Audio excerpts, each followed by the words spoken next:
Harry Beckenbauer, Harry Beckenbauer, na na na na na na na na, Harry Beckenbauer.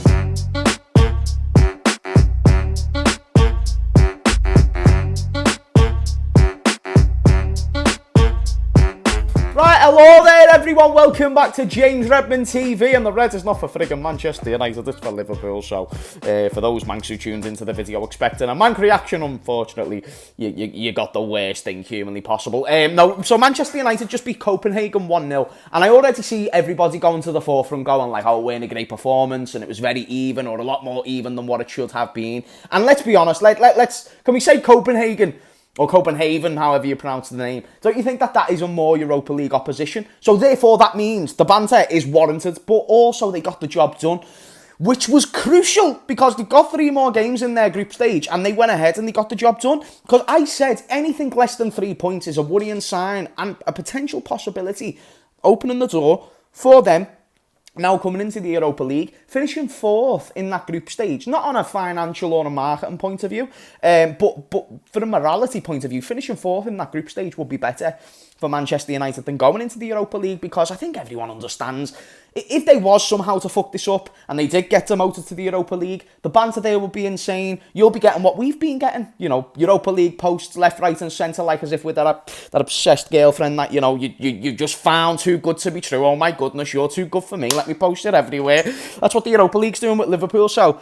I say first and foremost, and United fans will be familiar with that themselves, so I say first and foremost, listen, congratulations on the win, fair play to Harry Maguire, and the most interesting storyline around everything that's going on right now, Manchester United being saved, or should I say Erik ten Hag being saved, by McTominay, by Harry Maguire, those who weren't highly favoured or really chosen by the manager.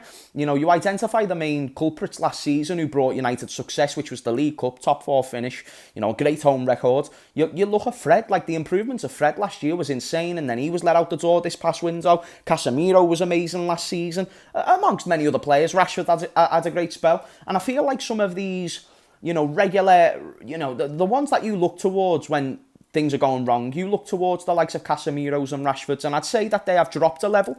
Right, Casemiro's still being quality this season, in my opinion. I think if you can point out anybody in the United team who's maintained a standard, I think you can say Casemiro. Rashford, not so much. But the most important thing for Manchester United is how do you replace the likes of Fred and the likes of these players? Even though that's a crazy thing to say, I always questioned the Brazilian heritage of Fred based on a lot of his performances in the first couple of years, but in that final 12 months, I thought he was very crucial to the team, and I feel like they've lost a lot of balance since losing Fred.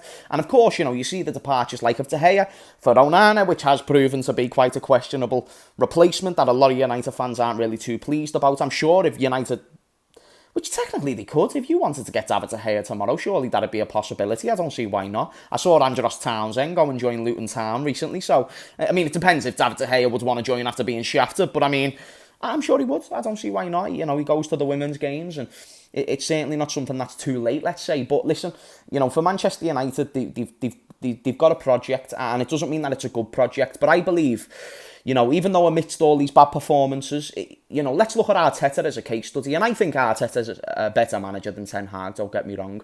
But let's have a look at the case study. Both managers in the Premier League unproven when joining Arsenal and when joining Manchester United. Ten Hag more proven on a European level, but with Ajax, well-structured club, it's completely different at Manchester United. Also, Arteta won a trophy in his first season. So did Ten Hag. Arteta then went on to struggle for the next couple of seasons, and so is Ten Hag. What does this mean? Whether you like Ten Hag or you don't, and I don't think he's going to be the best thing for Man United, but everybody and their nan also said the same thing about Arteta.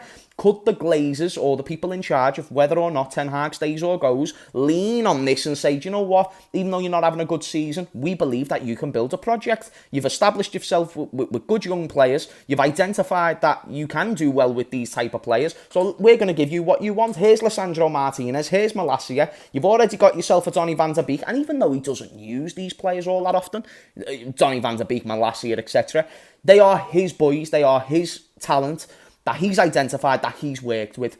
And for me, that shows that Manchester United are going to back Ten Hag. But it does get to a point where if it was 5 losses, 6 losses in a row, you're looking at a point where it's kind of undeniable. We might need to let this dude go. But then that's where McTominay stepped up and he scored a couple of goals, I think 3 goals in his last 4 games. Brilliant.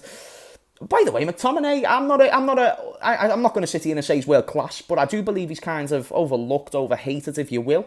Because he's someone who's got that will and firepower. I think if West Ham would have been a perfect move for McTominay, but he's being very useful for United. He's putting himself a name in the team. Harry Maguire, in the absence of certain centre-backs, he's been doing a job. Now, it doesn't mean he's been doing a good job defensively, which fundamentally, it's his job to do that. He's supposed to be a good defender, let's be real. But he's scoring goals, he's helping out the team in different ways, and it makes Ten Hag question, doesn't it? Because he was willing to let go of McTominay and Harry Maguire, quite provenly. But then it turns out that these guys are the ones who are being the saviours of the team in recent time, which is interesting, to say the least. Now, listen, United, it's easy to crap on United, and rightly so, they should be bantered, because, listen, they're a huge club. With a huge club comes huge expectation. Everyone's going to crap on them, and I'm going to do the same because I'm a Liverpool fan. It's kind of a part of my DNA.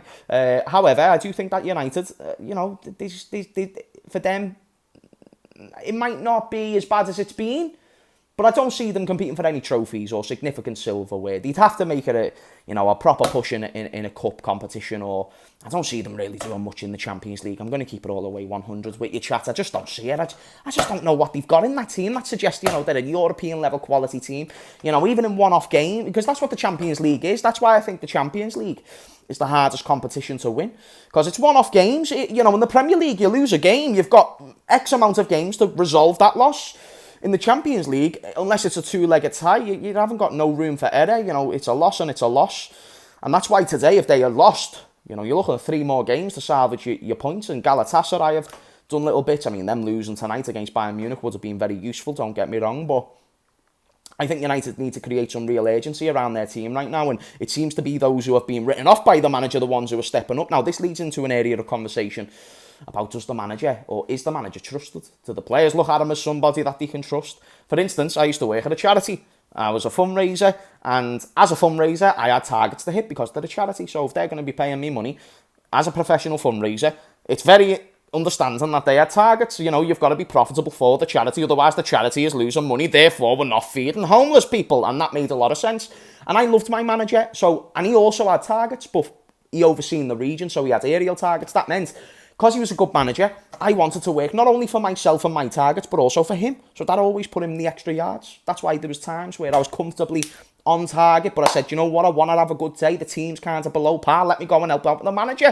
His name was Ben. Funnily enough, a Man United fan. So if he is watching this video, Ben, that was the respect I have for you, my guy. You know what I'm saying? But the point is that I was willing to work for my manager in a fundraiser sense. I don't think these players are really willing to work for Erik Ten Hag. For one reason or another, I do believe Ten Hag somewhere along the way has lost a lot of players in that dressing room. I think that's been quite clearly, you can never 100% prove anything, but there is evidence to support the claim that the players are losing interest in Ten Hag. How? There was a couple of players coming out over international duties talking about the sort of instability of the football club. And then, of course, you see the results on the pitch. Listen, mate, you can say that you're fine all you want in interviews, but those performances in itself is enough evidence to suggest that, they're not working for the manager, let's be honest. And, a lot of these players at one point or another have been very, very good sound players. Harry Maguire at Leicester City, very, very sound player. You know what I mean? Like, he was sound. He's proven to be a little bit diabolically shit in recent time, but listen, he's sound. You can get a tune out of him. Casemiro, I think he's somebody as well. Bear in mind, since Casemiro joined, he's seen, a huge legend like Ronaldo come and go. You know what I mean? And other players as well, like Jadon Sancho, big name player, someone who's now not in favour at the squad no more.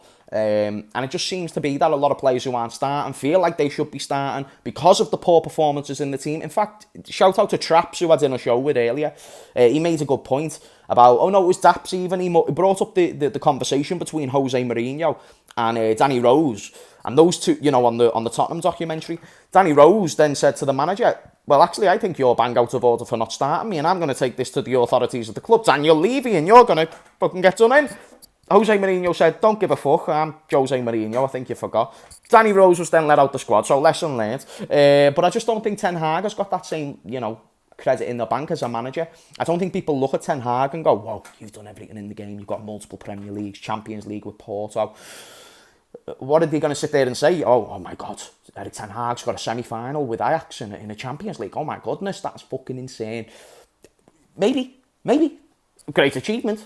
Not something that Marcus Rashford's going to sit there and go, oh my goodness, I am now wet. You know what I mean? That's not the fundamental premise or conclusion that you come to when you hear that statement. But what you do say is that there's something to work with there when it comes to young players. But the Premier League, you can't just have a young squad. You can have a young squad, it can work, but it's got to have a mixture of experience, those who have been on the big stage, and those who know how to listen to criticism, and those who know how to take it in well. And I just don't know if Man United have that mixture of attitudes right now, and I think it does stem from the manager. Now, we've got to analyse the man management point of view of all this. Is Ten Hag a good enough man manager to fix this situation, to get the players back on board with the project, with the belief, with the mentality, with the fans? More importantly, listen, me and Man United fans have got a very funny relationship, but I will sit there and say that as a fan of football, I think it's very much worth it if you're getting your product or your value for money when it comes to the product. And I don't think United have been getting that for a long, long time. Last season more so because, especially home games, the home record was fantastic. Got a trophy as well, that's more established of what Man United do. But overall, they've got to do a lot more, and these players have got to really stick their finger out. But it's the manager who's got to cause that reaction. Let's be honest, that's just the way a manager works. If a manager's a dickhead, the discohesion is now more likely. So listen, let me know what you think. If you're a United fan, I'd love to hear your point of view. And, let me know what you thought of the game. I never spoke much on the game. I didn't think it was that interesting of a game. I thought United underperformed, to be honest with you. But it's about the bigger picture. And is the bigger picture with Ten Hag, or is it without Ten Hag? That's what I want you guys to tell me in the comments down below, whether a neutral United fan or any of the above. Anyway, thank you for watching. Smash a like, subscribe. Only if you enjoy the content. We've done 2 streams today. Check them out if you wish. And thank you for supporting the channel. Have a good one.